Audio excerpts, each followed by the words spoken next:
from the heart of Dubai, where tomorrow is being built today, to the world. Welcome to the CTO Show with Mehmet. Here, we redefine technology and reimagine possibilities.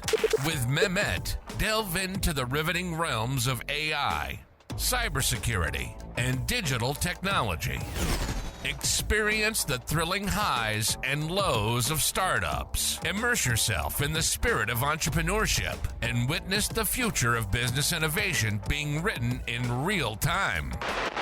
Now, without further ado, let's tune in and explore the future. Hello and welcome back to a new episode of the CTO Show with Mehmet. Today, I'm very pleased. Joining me from the US, Justin Dixon. Justin, thank you very much for being here with me today.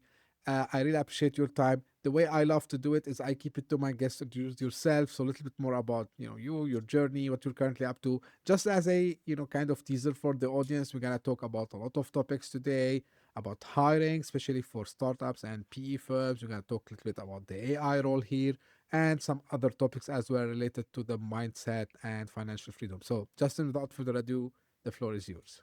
Yeah, no, thank you for having me on. It's great to be here.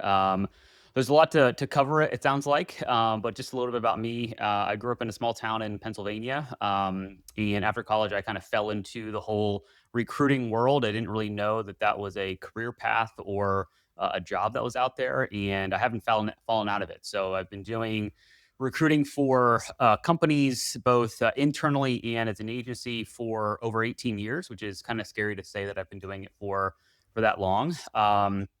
But I started my own recruiting firm, Hire Tomorrow, back in January of 2020. I quit a very stable head of recruitment job for a wealth management firm in Philadelphia right before COVID was really starting. And so starting a recruiting business right as COVID pandemic was starting in January of 2020 was not the right time to start, not perfect timing because nobody was really hiring throughout most of 2020. But the benefit of that was my wife ended up getting a job in Austin, Texas, which is where we live now, with a cybersecurity startup. So during COVID, we moved down here to Austin, and that got me plugged into the kind of private equity and startup world, both here and throughout the US. So primarily from a recruitment standpoint, I recruit for, I get brought in by the private equity firm, typically right around the acquisition point. And I help them kind of plug any C-level holes in the company they just acquired. And then I will kind of stay with that company throughout their journey and help them hire any kind of key roles that they need, whether they're leadership or individual contributors. So there's a lot to unpack from that. But yeah, it's been a lot of fun to kind of just get to see the startup world, both from the private equity firm side and just kind of from the portfolio, just the actual company side. It's been a lot of fun. Yeah, absolutely. And thank you for being here again, Justin. So just quickly, you mentioned about, shifting from head of recruiting to founder. So what was kind of the hardest mindset shift that you had to make? Like, okay, I'm also the founder. I'm myself an entrepreneur. So how this affected, your way of thinking? Yeah, I would say it was probably a 2-year journey. So I was, like I said, I was kind of growing up in a small town. And so my financial learnings and kind of teaching was really just going to get a good job, invest in your 401k, and, hope you've got enough money to retire at, 65 or 70, wherever the age was. And so I was on that path. And then I read a book called Rich Dad, Poor Dad. And that book effectively flipped a light bulb in my brain to say, wow, there's a different way to live your life. You don't have to punch a clock every day. You don't have to, help somebody else build a great business. You can go out and invest in your own business that you start. You can invest in other businesses. You can invest in real estate with this whole idea of this kind of passive income kind of mindset. So I shared the book with my wife, and I was kind of nervous that she may not feel the same instant kind of light bulb as I did. But luckily she did. And kind of, we sat down in kind of 2017, 18 and really said, okay, what are we going to do? How are we going to do this? We ended up buying an investment property in Pittsburgh, Pennsylvania, which is the opposite side of Pennsylvania.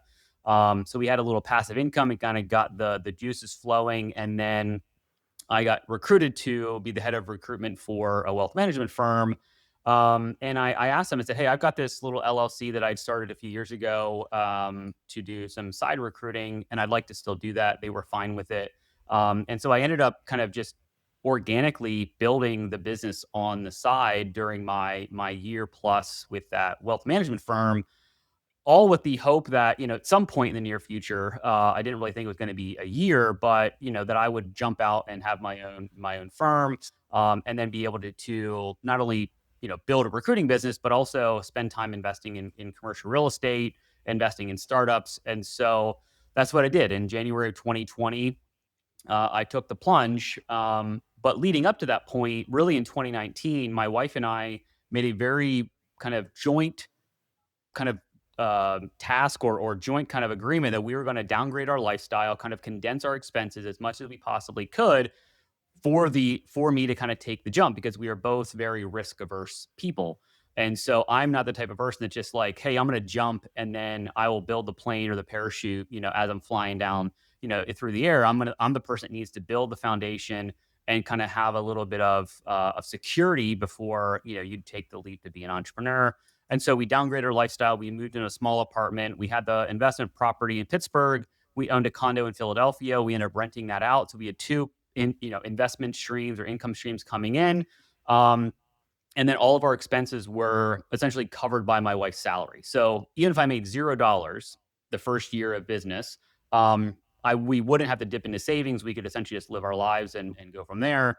Um, Little did we know that COVID was going to start in 2020, and obviously the rest is history. But so from a mindset perspective, we really kind of made a joined effort to make sure we're both mentally prepared, because not only is the entrepreneur, they've got to be mentally prepared to kind of be the wake up every day and motivate yourself to, pick up the phone and cold call people or do whatever your business development activity is. But also, if you're married or you've got, a girlfriend or boyfriend, whatever the case is, you've got somebody else that's a partner. Maybe they're not a partner in the business, but they are a partner in life.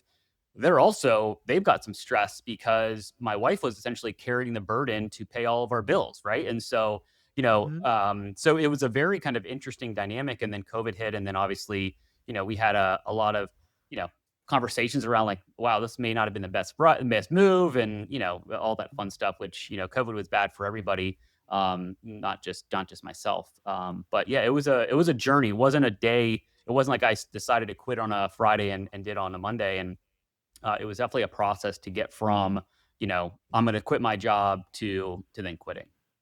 Absolutely, and it resonates also with the way I decided also to go on like kind of similar journey. And as you said, it's a process. It's not like just you click something and then it happens. Now, let's like a little bit go more deep in the hiring business that you are in now, Mhm. Justin.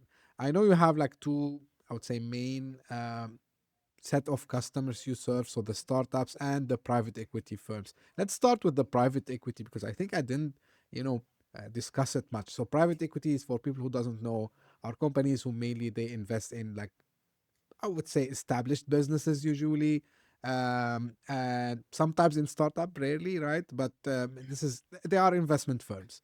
Yep. Now, so what kind of, I would say, talents usually they would look for? Of course, like there are like the hardcore talents.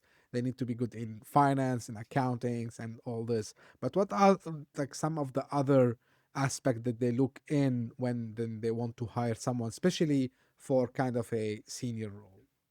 Yeah, so I would say the working with a private equity firm, a lot of the hiring I did was really they brought me in to help their portfolio companies. So I've only filled a handful of positions for the actual private Mm, equity group, but effectively, when hiring those folks, like I was helping one of the private equity firms that I did a lot of work with hire a senior associate, so somebody that is actively sourcing deals. So these are people that are engaging and interacting with investment bankers, business owners. They're doing the kind of initial due diligence on the business that they may acquire. So they are, typically earlier in their career. They are, to your point, they understand finance. They understand how to evaluate the different financial reports from a company. They do a ton of research on the industries that they are jumping into. One of the industries that they were heavily involved in was cybersecurity.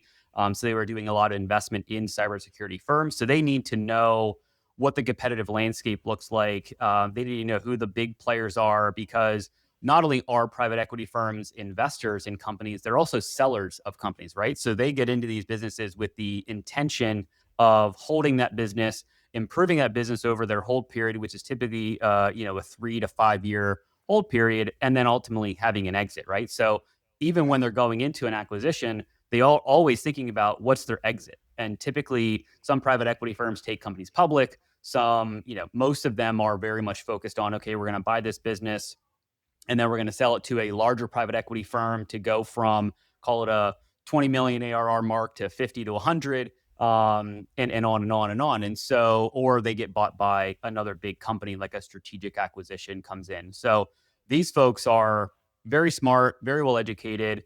And it is a very competitive industry to get into. It's not an industry that you can kind of just fall into. Typically, you've got to go to a decent, if not really good school. A lot of them have, graduate degrees or some other certification outside of just your normal bachelor's degree. So very competitive, but you can make a ton of money if you get into the right private equity firm.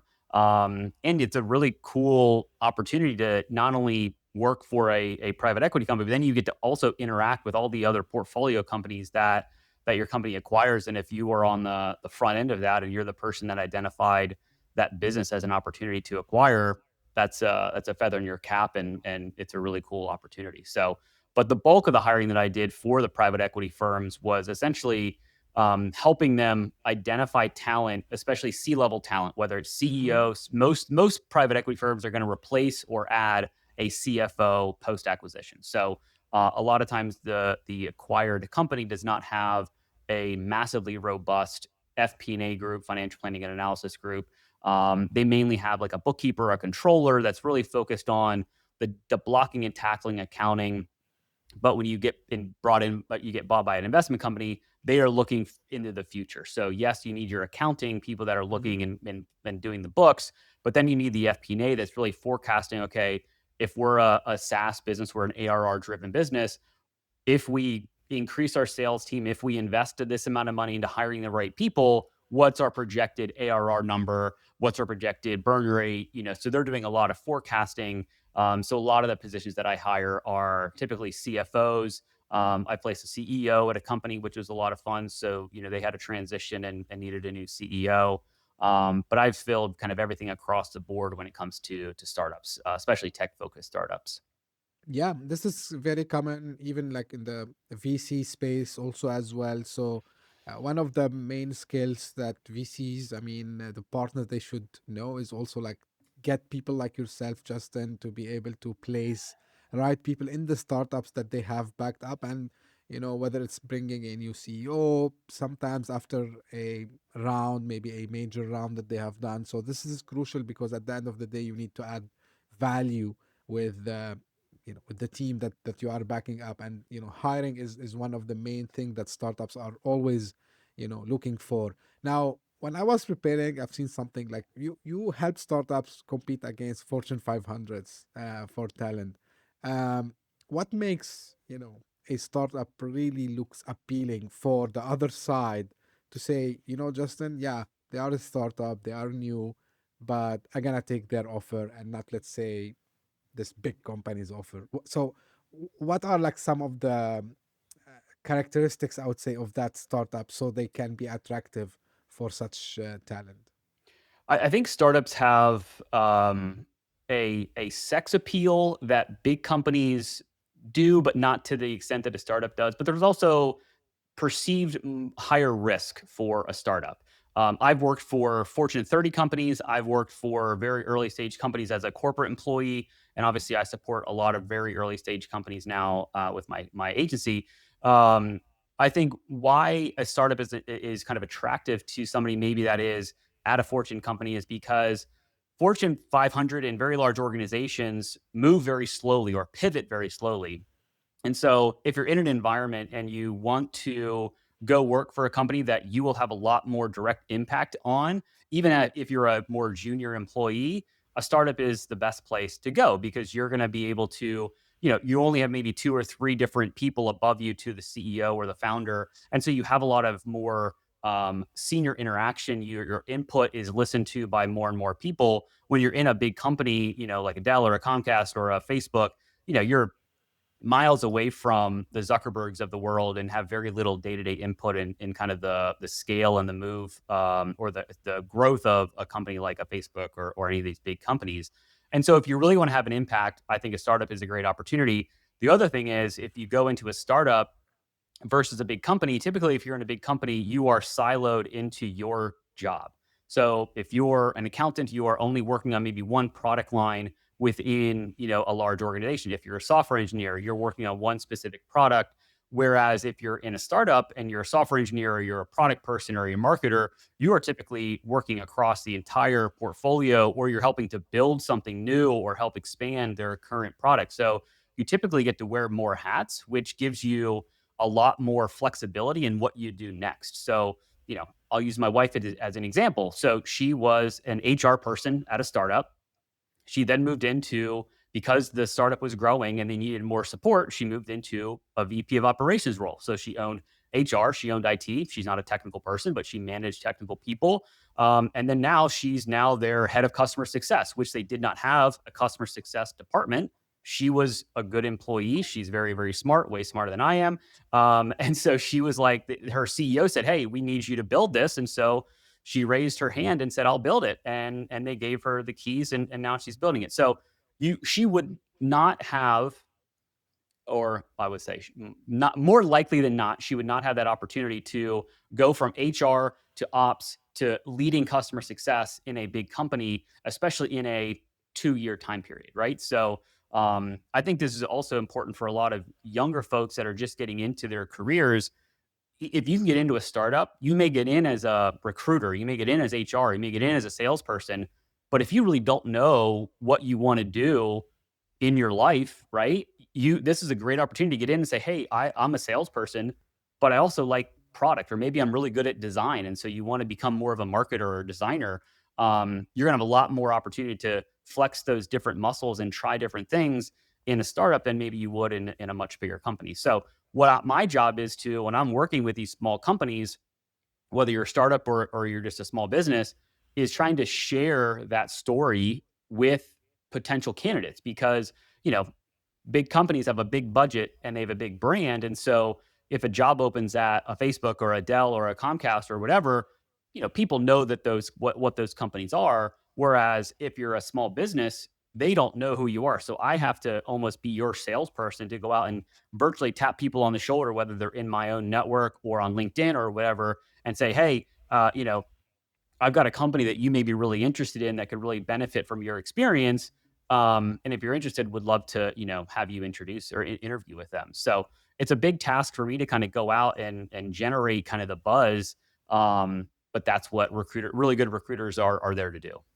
Absolutely, and it's to your point, very like from every aspect. Like it brings the freedom, it's brings the flexibility.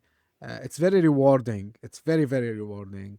Now, but of course, we know, Justin, like not all startups are created equally, and for sure, like sometimes you would need to, from your side as well, to spot like, okay, this is a good startup, and I believe you would be acting similar way, like an investor would be like looking at a startup, evaluating them, but of course from a different angle for you. So what are like some of the, I would say, checklists, or let's say like startup readiness, I don't know, like kind of check boxes that you have, and you say, like this is the kind of startups I can take it to people, as you were saying, reach out to into your network on LinkedIn to tell them, hey, like this is a good startup to join. So what are like kind of your criterias? Yeah, I would say first and foremost, just who the backers are, who their investors are. So that doesn't necessarily mean they have to be this big private equity group, but Uh-huh. especially if there's private equity groups that I've supported in the past, And also if that private equity group has a ton of experience in that industry. So I'm helping a property technology company.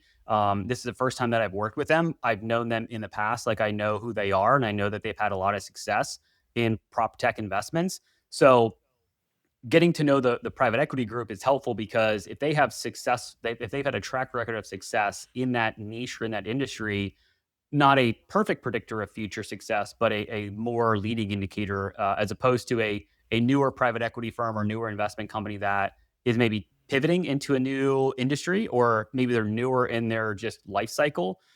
So for me, I like to know who the backers are. I like to know who's investing, and also a little bit about the runway and why they invested, right? Because if I can understand why they're investing their hard-earned money and also their investors' money into this business, well, it makes me feel a little bit better to then, go out to candidates and say, "Hey, I've got this company, and all startups are a risk. Not all startups succeed."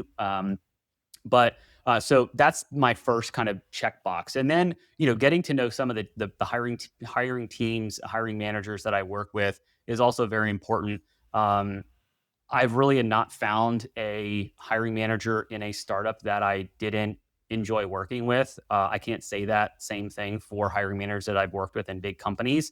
I think some startups, you have to be a bit more gritty and you have to be open to giving people a chance. Whereas if you're in a big company, you're really trying to fit a square peg in a square hole. You need to find that perfect fit that comes in with a ton of experience. Whereas some startups that I've worked with, they're willing to hire people that have great kind of attributes, but maybe they don't have all of the years of experience that a bigger company may require. So it allows me to be a little bit more creative. And once I get to know the startup a little bit and the hiring manager or the hiring teams, I can say, "Hey, I've talked to this person. They're not on paper, they may not look exactly right, but I think they fit your culture. I think they fit your vision of what they want to do. They're passionate about your kind of business. And they have at least a little bit of experience in what they need. And so they can grow into the role." And startups tend to be a little bit more flexible on that, at least from my experience. So I think those are some of the key criteria that I look at. But also when I talk to candidates, I share like, "Hey, not every startup is created equal." Like you said, not every startup is successful. However, a lot of startups do give you some type of, equity or some type of stock options that could be real game changers financially if the company does well. And so maybe the compensation kind of total package may be a little bit different than going to a big company, but maybe the upside is a little bit better from a cash perspective, but also just from a career opportunity perspective. So those are some of the things that I kind of look at, check those boxes a little bit, and then it makes me feel more comfortable reaching out to people on behalf of one of my clients. Completely makes sense. And I started to tell people, like, I discovered this late, by the way. I said, like, you need to have the VC mindset. And there's a book, by the way, called The VC Mindset. Mm. Um, so because you have uh, to do your bet. And to your point, yeah, so there are some kinds of, let's call it due diligence that people would do. But there's nothing guaranteed. And we've seen like even big companies, like, they have very good reputation in the market. And it happened one time to me. And, it's not like the company some happened to go, but one business unit failed, right? Because Mhm. it didn't go well. But anyway, so these things can happen, to your point. And again, the way you describe it is, how it is, and think about how rewarding it is, consider the risk, and then take your decision. So absolutely makes sense. Yeah, and I uh, think just on that point, and I think some people, and I've experienced this. So working for very big companies and very small companies, people perceive big companies as safer, as more yeah, secure in their job. And I've experienced that is not always the case, especially for private or publicly traded big companies, because if they need to make their quarter, they need to report strong numbers to the street. Their easiest thing to do is do a reorganization, using air quotes for anybody listening, a reorganization. And some people get caught up in that are really, really good employees. They've been there for a long time. Unfortunately, they may be on a product line that isn't doing as well as possible. Maybe not their fault. Maybe it is their fault. Who knows? But so I think people look at startups as like ultra risky, which they absolutely are. Um, but big companies are not the safe havens of never going to get laid off, never going to get fired, never going to be a good employee, but get caught up in a reduction in force or whatever. So I just, anybody listening to this, it's like weighing the option of going to a startup or going to a bigger company. If you're a dedicated, hardworking employee, a startup may be actually the better fit because you will be able to shine more than you will be at a bigger company where you're one of 100 salespeople. What if you're the one of two and you're the best salesperson? Who are they going to get rid of if there is a downturn? They're going to get rid of the other person, right? So if you Absolutely. bet on yourself, sometimes a startup is a better environment and theoretically a quote unquote more secure job prospect than a bigger company. So I just want to throw that out there because I've seen it on both sides. I've been involved in big companies and small, and big companies are not always the safest place to be. I mean, I get so many LinkedIn messages and LinkedIn things in my feed that they've been laid off and haven't found work in years, and all their experience is big companies. So they're very limited in their options of where to go next. Their next option is probably going to be another big company, and if big companies in their industry aren't hiring, well, then it's you're kind of between a rock and a hard place, right? And Absolutely. so anyway, there's just a lot of variables to think about when it comes to big company versus startup. Absolutely. Especially in like economic crisis times or uncertain times. Absolutely. Now let's talk about AI if we can, Yeah, Justin. And it's like the so let's we let can't me not, ask. right? You've got to talk about it. Yeah, so it has to be like even on something not related to tech, we still need to speak about AI. Now, but jokes aside, everyone's talking about AI. I had like a lot of guests also in recruitment, in HR, let's call it, and in Yeah. recruitment. Um, so in your opinion, what is the real value that AI really is giving us today? What's hype, and what do you think is here to stay? Well, first of all, let me just preface this by saying I'm not an AI expert, so I don't want anybody to take this as like gospel. But Sure.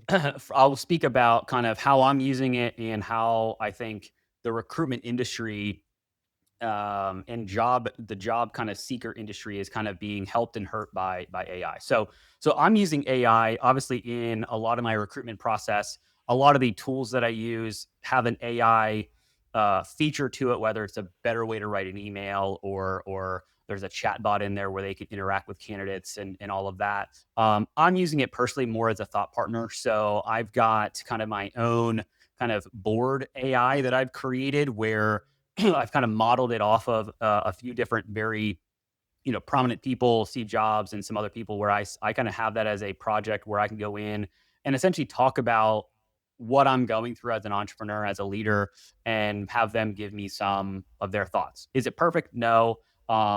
But it's a really good opportunity for me to kind of bounce ideas off of somebody that, somebody using air quotes, that is very unbiased and will tell me the truth versus trying to think through it on my own. So if you're an entrepreneur out there and you're not having kind of strategic thought partner conversations with AI, regardless of the model you use, I think that's an opportunity um, to really tap into as a leader. One of my buddies here in Austin, Jeff Woods, he wrote the book, The AI Driven Leader, and it really kind of flipped a switch in kind of how I think about kind of just AI and how to use it as a leader versus, you know, kind of prompting it to write me a 3 email drip campaign to reach out to private equity firms. Everybody's doing that, and that's kind of easy. I think if you kind of think about it more as a thought partner, it can be really, really impactful for a leader.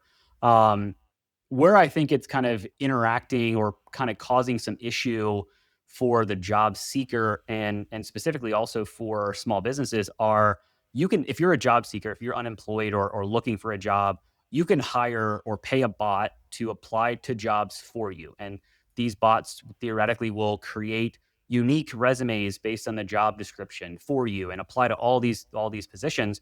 What that's doing for a job seeker, you can apply to jobs in your sleep, which theoretically is great. But what it's doing to small and mid-sized businesses that don't have massive recruitment teams internally is they are getting flooded with resumes. Most of them are either fake or they're not the right fit, and the bot is just applying because one of the keywords or one of the jobs title words it matches what their client, air quotes, is looking for. So I have a client that I'm talking to. They're a small startup, well, like a mid-sized startup. Their HR person is their only HR person. They don't have a recruiter. They don't, that's the only person. She posted a mid-level job, got 2,000 applications in 24 hours and had to pull the posting down. Now, if you're an HR, VP of HR, and you're a one-person department, how are you going to sort through those 2,000 resumes No and way. kind of come up with a short list of potential candidates that look good without spending a ton of time? And so I've actually had a lot of clients reach out to me and outsource their kind of job application process and job and applicant funneling process to me and my company, because we can kind of filter through the junk candidates. No offense to any of the candidates, but filter through the ones that aren't qualified or aren't real, and kind of provide them with a short list of, okay, of the 2,000, we, through a couple of filters and a couple of kind of pre-screening tools that we use, we can get it down to a manageable 50. And then what we will do is then we will kind of hands-on human eyes on the resumes and say, okay, of these top 50, here are the top 10 that we are going to reach out to. Hire Tomorrow is going to reach out to have a pre-screening interview with them, make sure they're real, make sure they fit the criteria that you're looking for, and then serve you up kind of the ultimate short list of 3 to 5 candidates that at that point you should be able to go through your internal interview process and hire one of them, and you have saved a ton of time by not going through all 2,000 applications. So I think AI, what, like you said, I don't think AI is going anywhere. I think it's only going to get better, and I think it's here to stay. I think a lot of people are throwing AI into their product, for rightly or wrongly, and it's causing small businesses to be inundated with applications, and then they spend too much time sifting through junk resumes, people that are not qualified. And then it's a poor candidate experience for the ones that are qualified, because they're maybe waiting longer to get a response. Maybe they don't get a response. And so I think there's just a little bit of we're in this weird period of AI where everybody knows it's the future. Everybody's putting in a lot of investment. A lot of VCs are investing in a ton of AI companies. And so it's just a matter of the small businesses aren't equipped to pull in AI or use the AI tools that they need, because they're time constrained, they're capacity constrained. They just don't have the resources internally like a big Fortune 500 company does to test out different tools, because there's a million and one recruitment AI tools out there. I get inundated with messages with, hey, we can help save you hours of time or whatever by our AI recruiter. And I've done some demos, and some of them are okay. Some of them still have a long way to go. But for the clients that I work with, specifically the small businesses, they are getting overwhelmed with applications. They don't know who's real, who's not. And so it's just causing them even more problems in hiring than when they were getting too few. There's a good balance of, okay, what's quality applications versus quantity. And I would rather have quality than quantity. Do you think, Justin, based on what you mentioned, and of course, this is what I heard from a lot of people in the field like yourself, do you think that AI exposed some of the weaknesses in the process itself? I mean, having a job link, people will, because this is what's happening even before AI, right? And Yep. we used to have the ATS systems, the automatic scoring systems, trying to do this. But do you think like we have now the urge to fundamentally change maybe the process? I don't know. Of course, we're gonna still use CVs. I don't know for how long, but as long as we are trying to summarize someone's experience into like 2 pages or 3 pages and get someone, I'm not sure. I might think out loud with you and say, hey, like we can directly, get an AI to interview them. But we started to see also these videos where they are tricking the AI. So where are we heading? Do you think like the job is becoming harder because of this? Or are you optimistic and you say like, no, like probably there will be some tools that will eliminate these, okay, quote unquote, junk, candidates that are coming just for the sake of, maybe they are vibe, because this is the word now, vibe coding, vibe Yeah. marketing. I heard it somewhere the other day, like vibe applying to jobs. So Yeah. I think it because applicant tracking solutions are still can't parse a resume correctly. So if you've ever applied to a job and you've uploaded your resume and it says parse, that means essentially it's looking at your application and trying to pull out your key information and put it into their system. But how many times have you applied to a job, put your resume in there, it parses, and then you have to go answer, what's your name? Where did you work? What's your job title? How long were you wow. there? What's your education? So effectively, they're still not able to do that. So I think the applicant tracking system has a long way to go, because even these big companies like Workday, you still have to, the parsing is not perfect. And that's probably because the resume is not, every resume is not uniform, right? You're not using the same format. You're not using the same text and bullets and picture. Some people put pictures, some people put PD, so it's a very, for whatever reason, people haven't been able to solve that problem. So I think I think AI will help to make that process easier. And the other thing I will say is, if you're a candidate and let's say you're not using a bot, and you're applying to jobs on your own, you should not have any reason to have any grammatical or spelling or formatting errors on your resume, because you can put it into a chat GPT or some other large language model and say, please check this for grammar, spelling, formatting, and spits you out a very nice, uniform, perfect resume. So if you're not using AI, if you're going to use AI for one thing, if you're a job candidate, please just make sure your resume looks, feels perfect. Because the last thing you want is to have a recruiter that looks at it and says, well, your formatting is off, and maybe you're supposed to be a very detail-oriented person, and that just shows that you're not ultra detail-oriented. So, but I think will it cause a fundamental shift in how the process happens? Potentially, but not yet.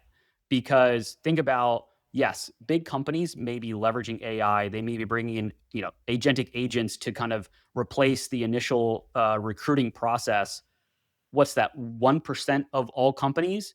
Think of the HVAC company that, comes out and fixes your air conditioning unit. Are they using AI to screen applicants? Maybe not, right? And so I think it's going to be just like any kind of technology. We're in this massive hype phase where everybody is like, we got to use it. And if you're not talking about AI and you're not using it, then you're falling behind, which potentially is true.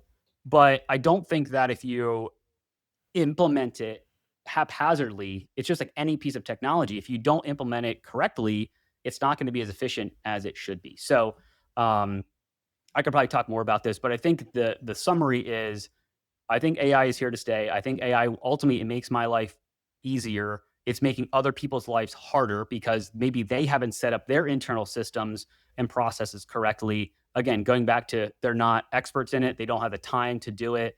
They've got other things that are more, quote unquote, more important. So there's a little bit of a long way to go. But just one thing to touch on I saw a post the other day about somebody posted about their experience being interviewed by an AI bot. And that person that was interviewed thought it was pretty clunky, but not as terrible as they thought. And then some people in the comments were like, I automatically reject an interview from an AI bot because they feel that the company that uses an AI bot for their initial round of interviews does not put enough weight or enough kind of investment in the candidates. So they're like, I'm just not doing it. And I thought that was an interesting take on, you're essentially saying any company that's using an AI interviewer that you're not interested because you don't feel like they're putting enough weight on the actual interview process, which I can't disagree with. I don't necessarily wholeheartedly agree, but I think there is something there where there is probably a subset of people that just don't want to and will not, at least at the current moment, have an AI bot interview you or interview them for a job. And the other thing that I think is going to be interesting to keep an eye on is AI. You can train an AI to ask specific questions on an interview, right? Like you can give them questions they have to ask.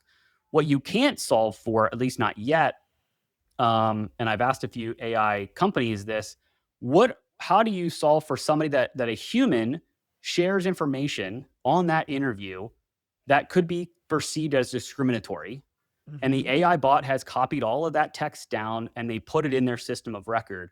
Well, now if that person sues the company because they felt like they were discriminated against because the bot decided they weren't the right fit, well, then you just open yourself up to a massive lawsuit. So like we've already seen some, I think Workday had an article out there that they were being sued because their AI, screening process was discriminatory against age. But I think there's a little bit of things that may come out, if there are some things where you can't prevent a human from sharing what they're going to share, right? And any recruiter listening to this, we sometimes become, for whatever reason, therapists. People will share things with me they should never share, and I don't know why they do, but they feel like I'm a nice person. Maybe they like my voice. I don't know. And they feel like they can share stuff. But if they're sharing that with a bot, well, that bot is capturing every piece of information and remembers every piece of information, right? Like I don't remember everything, but a bot will Right. remember everything. So I didn't mean to go on a soapbox moment there, but I think let me just summarize. There's a lot of opportunity with AI in recruitment. I think we're kind of in the first inning of probably 9 or more innings. And so I think I'm excited about the opportunities that it'll afford. I think there's still some kinks that need to be worked out, to make it a little bit more efficient for everybody. Absolutely. And I think, recruiting, same as sales, same like other fields, they are so human in nature. And I Yep. think, the other day, I think someone was saying like some of the jobs that will disappear. And we agreed that, recruitment is like the recruiter job will not disappear. And the simple reason is because me as a candidate, I cannot reach by myself to all the places that I want to, because the power of a recruiter, and correct me if I'm wrong, Justin, is your network, like how much people you know, and because it's relation at the end of the day. Mhm. And I think AI is still not able to replace this relation between us humans. Same apply in sales. Yeah, like I can ask, AI to do some prospecting for me. I mean, just research, preparing list, but I have to go and do the job, right, to sell the technology itself, because there are like some human aspects that I don't think it will disappear. But yeah, AI will amplify, let's say, the way we work. We become maybe more efficient. So maybe from recruitment perspective, the cycles, or like, the time to close a position will shrink, from couple of months probably maybe to couple of weeks, because we can do things faster. Yeah, so absolutely on this. As we are coming close to an end, Justin, just I have one question which I just figured out now, that you also host a podcast. Yep. What is it about, and how much it help you in finding clients and like growing your network? Because I was just mentioning about the network. Yeah, no. So the podcast is called Growth Capital Podcast. Essentially, I interview startup founders, CEOs of mid-sized private equity-backed companies, and then I interview people from the kind of private equity and venture capital world. So the people that are kind of do the investing. And so it's only been around since November, so less than a year. It's a great opportunity for me to. I've interviewed some of my candidates that I've placed, which has been a lot of fun. I've Nice. interviewed some of the CEOs that I've worked with and actually hired people underneath them. And so for me, it's an opportunity to get deeper into the ecosystem that I'm trying to build. And so it's generated some additional. It's an opportunity for me to reach out to potential clients, private equity companies, CEOs, and instead of selling them, hey, I work with a recruiting company, here's what I do. I can say, hey, would love to share your story on the podcast. And the podcast is very similar to this. It's a conversation. I'm not selling what I do. Obviously, we talk a little bit about talent because, like we've talked about in this show, as you're scaling a business, you need to do that via people and technology. And so I help on the people side. So I've enjoyed it. I had a podcast a few years ago on commercial real estate because I was doing a ton of commercial real estate investing, and that was fun at the time. But I'm very passionate about helping companies find the right talent, and it's a reward for me when I get brought into a company and they say, we've had this job open for 1, 2, 5, 10 months, whatever the time frame is. We haven't found the right fit, and then I'm able to identify the right people, get them in the interview process, and they ultimately hire one. And then I get to kind of see the success, because a lot of times in the startup world, if I can place a CFO or a head of sales or marketing at a company, odds are they're going to be at a new company in the next 2 to 3 years, because the company that they're at will sell. Maybe they'll not be doing as well, so they'll jump to a new company. And then, to your point about network, I'm able to then say, hey, I placed you at this company. How are things going? Haven't talked to you in a few months. Like, let's catch up. And, then I've got maybe a new client. So the podcast has been a lot of fun for me. I interview people all day for my recruiting job. So the podcast is just an interview that's recorded and shared with the world. So, it's a little bit easier for me to kind of jump into that. So it's been a lot of fun for sure. Great. And I suggest all the audience to go and check it, because I love these kinds of podcasts. Like, they are similar to mine, not because I do it this way, but they are more genuine. They build great audience as well, and you can have great conversation. And honestly, the biggest thing, for me at least, is I learn a lot from my guests also as well. Like, of course, to your point, people ask me like, how much money do you do with the podcast? I said, guys, it's not like about the money.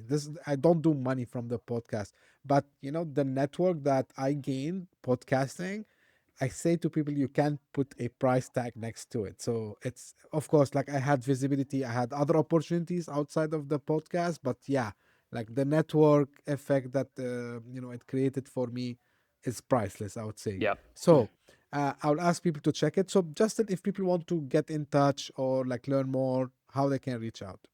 Yeah, I mean, I do a lot of networking on LinkedIn, so check me out on LinkedIn, or if you want to reach out to me, my website is Hire Tomorrow, HIRE tomorrow.com, and my email is just jdixon, DIXON, @hiretomorrow.com. Any of those will land in my inbox, and would be happy to connect with anybody. If they are looking for a job, I'm happy to help in any way that I possibly can, or if they're looking to hire, obviously can help on that front as well. Great. Again, Justin, thank you very much for taking the time to be here with me today. I learned a lot, and great insights from your side, I would say. And this is how I end my episodes as usual. So first, before I forget, all the links that Justin mentioned will be available in the show notes. So if you are listening on your favorite podcasting app, you will find them in the show notes. If you're watching this on YouTube, you will find them in the description. And as I say, this is how I end. If you just discovered this podcast by luck, thank you for passing by. If you enjoyed, please give me a favor, subscribe, share it with your friends and colleagues. And if you are one of the people who keeps coming again and again, the fans, the audience, thank you very much for all what you're doing to the show this year. I'm speechless, I'm repeating myself, but before, couple of months, I start to see a trend, like, we are like increasing the audience day by the day. But recently, in the past few months, and especially now in July, we are trending in the top 200 Apple Podcast charts in multiple countries. So it used to be 1, 2, now we are in 8 countries. I'm hoping for touching the 10 very soon. But this cannot happen without you, the audience, without your support, without, your suggestions.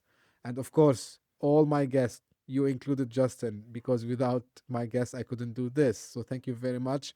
And as I say always, stay tuned for a new episode very soon. Thank you. Bye-bye. Hit that subscribe button, share the show with your tech-savvy friends and fellow entrepreneurs, and leave us a review on your favorite podcast app. Your support means the world to us.